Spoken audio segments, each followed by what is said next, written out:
Senhora Presidente, senhoras e senhores deputados, aproxima-se o Dia Internacional da Mulher e, como coordenadora geral dos direitos da mulher na Câmara dos Deputados, cumpre que eu apresente alguns dos trabalhos que a bancada feminina tem se dedicado em favor de todas as brasileiras. Neste ano que se inicia, o objetivo primeiro da bancada feminina é o de aprovar, tão cedo quanto possível, o projeto de lei de número 173 de 2015 do deputado Alceu Moreira, que tornará crime de descumprimento das medidas protetivas de urgência previstas na Lei Maria da Penha. O direito brasileiro tem hoje uma imperdoável lacuna no seu sistema de proteção à mulher vítima de violência doméstica. A Lei Maria da Penha foi um avanço, sim, sem dúvida. Também importante foi a Lei do Feminicídio, promulgada ano passado, que fez do assassinato de mulheres, em razão de sua condição de sexo feminino, um tipo de homicídio qualificado e, portanto, um crime hediondo. As duas inovações legislativas foram muito importantes, mas restou uma gravíssima lacuna que tem posto em perigo a vida de mulheres que contam com a Justiça para defendê-las. A Lei Maria da Penha prevê que, quando a mulher vítima de violência procura o sistema judiciário, o juiz tem o poder de aplicar, a pedido dela, as chamadas medidas protetivas de urgência. São ordens do magistrado para pôr fim imediato à situação de violência, determinando, por exemplo, a proibição ao agressor de aproximação ou contato com a ofendida.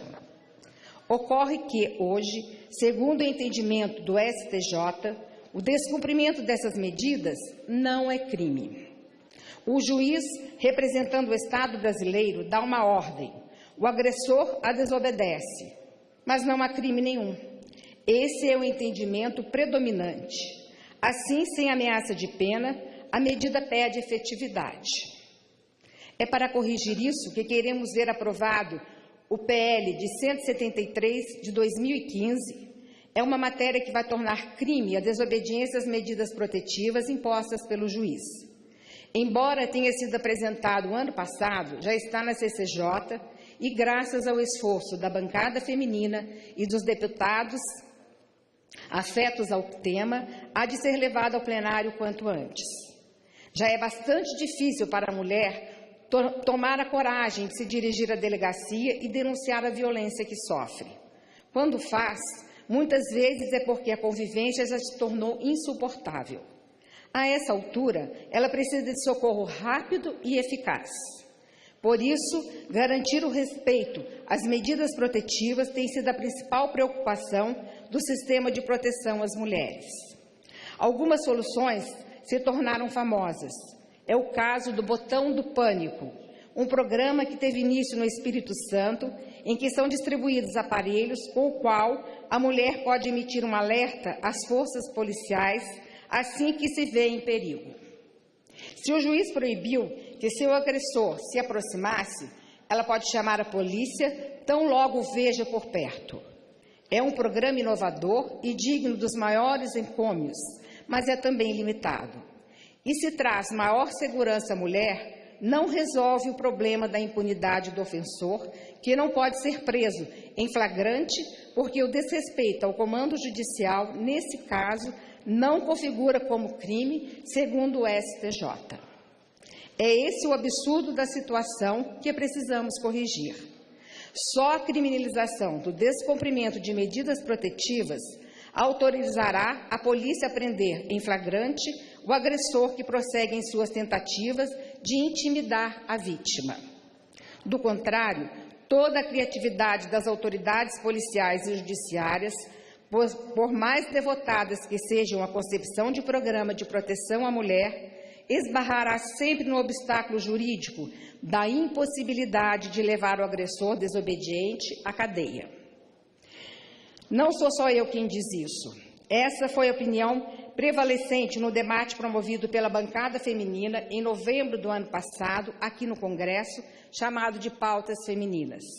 Em 26 de novembro de 2015, em auditório do anexo 4 da Câmara, nós contamos com a presença dos juízes Benhur Visa, Carlos Bismarck, ambos do Centro Judiciário da Mulher do Tribunal de Justiça do Distrito Federal e Territórios, do promotor de Justiça Tiago Pierrebon, do Núcleo de Gênero Pró-Mulher, do Ministério Público do Distrito Federal e Territórios, da senhora Aparecida Gonçalves, secretária de Enfrentamento à Violência contra as Mulheres, da Secretaria de Políticas para as Mulheres da Presidência da República, entre outras autoridades.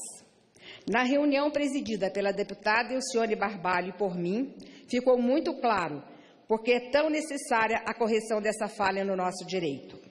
As autoridades que mais lidam com o tema, que mais conhecem as dificuldades jurídicas para a eliminação da violência contra a mulher, reconhecem que a criminalização do descumprimento das medidas protetivas de urgência é fundamental. De acordo com o mapa da violência, em 2013, ocorreram 4.762 homicídios de mulheres no Brasil. Dessas mortes, 1.583, um terço do total, são de autoria de parceiros ou ex-parceiro da vítima. Com 4,8 homicídios para cada 100 mulheres, o Brasil ficou como o quinto país mais violento para a população feminina em uma lista de 83 territórios. Essa taxa é 16 vezes superior à calculada para o Japão ou Hong Kong, 24 vezes superior à da Dinamarca e Irlanda, 48 vezes maior que a do Reino Unido. Então, sim, o nosso país é muito violento para as mulheres. E tolher a efetividade das medidas protetivas é permitir que essa violência perdure. No ano passado, o Ligue 180 recebeu 76.651 relatos de violência contra a mulher, sendo a metade de violência física. E como prova de que a cultura de agressão continua forte, o Ligue 180 divulgou que a procura pelo serviço durante o Carnaval deste ano aumentou 221%. Nós podemos dar um basta a essa situação. Que o projeto de lei de número 173 de 2015 seja aprovado urgentemente. A violência contra a mulher é uma pandemia que precisa ser detida. E falando em pandemias, é lógico que, como coordenadora dos direitos da mulher, também preciso me dirigir às brasileiras para tratar do tema que está atrapalhando o sono de ser mãe de muitas delas, o surto da febre Zika e a possível ligação entre essa doença e a microcefalia. Ainda são poucas as certezas nesse assunto. A infecção pelo vírus Zika era pouco conhecida e suas possíveis complicações neurológicas são um dado novo na medicina. A falta de informação acaba alimentando o medo. Em 11 de novembro de 2015, o Ministério da Saúde decretou emergência sanitária nacional em razão do número crescente de casos de microcefalia. Posteriormente, a declaração da infecção pelo vírus Zika como emergência de saúde pública de importância internacional pela Organização Mundial da Saúde confirmou a seriedade com que deve ser tratada a ameaça. Seriedade, sim, mas pânico não. É justo nesses momentos que é mais importante escolher informações de fontes confiáveis e não se deixar levar por mitos e boatos. Durante os últimos meses, apareceram rumores de que o surto de microcefalia estaria ligado a vacinas vencidas, a inseticidas, a mosquitos irradiados ou geneticamente modificados e por aí vai. Tudo isso já foi desmentido pelo Ministério da Saúde e pela Organização Mundial da Saúde. São alegações sem nenhuma sustentação em evidências. Em vez disso, há a possível alegação de que o crescimento do número de casos de microcefalia seja o vírus Zika. Como afirma a OMS, 6 países e territórios, Brasil, Colômbia, El Salvador, Polinésia Francesa, Suriname e Venezuela, registraram o incremento dos casos de microcefalia e síndrome de Guillain-Barré, em seguida a um surto de doença do vírus Zika. No entanto, só no Brasil e na Polinésia Francesa é que se registraram casos de microcefalia associada à infecção. Em Porto Rico e na Martinica também se registraram casos de síndrome de Guillain-Barré associada ao vírus, mas sem que se evidenciasse um aumento global do número de casos da síndrome. É isso que se sabe até agora. É claro que ainda restam muitas perguntas. Afinal, já se contam 48 países e territórios onde, entre 2007 e 2016, se registrou a transmissão autóctone do vírus Zika. Então, por que só em 6 deles também cresceram os números de enfermidades neurológicas? E por que só aqui e na Polinésia Francesa apareceram casos de microcefalia? Perguntas que devem ser respondidas com urgência. Outro fato que desafia a explicação é o noticiado este mês pela imprensa. Uma mãe que teve sintomas de febre Zika durante a gestação deu à luz a gêmeos, só que um só deles nasceu com microcefalia. Como entender isso? A OMS, cautelosa, ainda quer mais dados antes de formar seu veredito. E ela tem razão. Mas já reconhece que o conjunto de provas nesse sentido é cada vez maior. O exato papel do agente infeccioso no desenvolvimento de moléstias neurológicas pode ainda não estar claro, mas que ninguém duvide da necessidade de combater o Aedes aegypti. Afinal, um vírus é um vírus, e bem ele não faz, com toda certeza. Mas, além disso, e é esta preocupação da bancada feminina, é importante garantir assistência às crianças que padecem de problemas causados pelos vírus Zika, como as suas mães. A Secretaria da Mulher da Câmara está agendando uma reunião com o Ministério da Saúde para conhecer em detalhe tudo o que já foi apurado em relação ao Zika e as possíveis complicações neurológicas. A partir disso, poderemos propor e acompanhar políticas públicas voltadas para as famílias de crianças com microcefalia. Além disso, em parceria com a Comissão de Defesa dos Direitos das Pessoas com Deficiência, estamos elaborando material informativo sobre essa doença.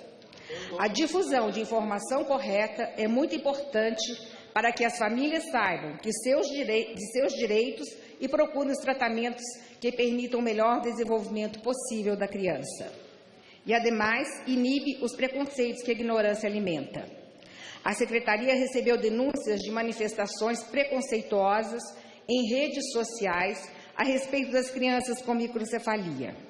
É uma lástima que certas pessoas dediquem seu tema a espalhar desrespeito e desinformação. Em vez disso, o que as crianças com microcefalia precisam é de amor, cuidado e, claro, atenção médica. É para isso que a Secretaria da Mulher da Câmara dos Deputados está trabalhando. A investigação científica há de levar à criação de uma vacina para a febre Zika em alguns anos. Até lá, o poder público tem o dever de organizar o combate ao vetor da doença, ao qual a população deve aderir com convicção e de fornecer a todas as crianças afetadas condições de se desenvolver da melhor maneira possível. Quer a influência do vírus sobre o desenvolvimento fetal se restringe aos casos de microcefalia, quer ele esteja ligado também a outras anomalias, a Secretaria da Mulher trabalhará para que essas crianças e suas mães encontrem o melhor amparo do Estado. Vamos propor, acompanhar e fiscalizar ações da União com esse objetivo. Senhora Presidente, nobres colegas e cidadãs que me ouvem pela rádio ou TV Câmara, são essas algumas das atividades às quais queria chamar a atenção e que têm exigido a atenção da Coordenadoria dos Direitos da Mulher, que a cada dia trabalha mais para dar conta do enorme número de temas que afetam a vida das mulheres. A Secretaria da Mulher dos Deputados está se consolidando como um órgão de excelência na defesa dos direitos da mulher. Atua do acolhimento de denúncias ao desenvolvimento de campanhas educativas e até o acompanhamento minucioso dos projetos que afetam as mulheres em todas as comissões dessa Casa e do Senado Federal. É uma enorme tarefa, sem dúvida, mas me esforço para representar e ouvir os anseios de toda a população feminina do Brasil, junto das nobres deputadas que integram comigo a bancada feminina. Muito obrigada.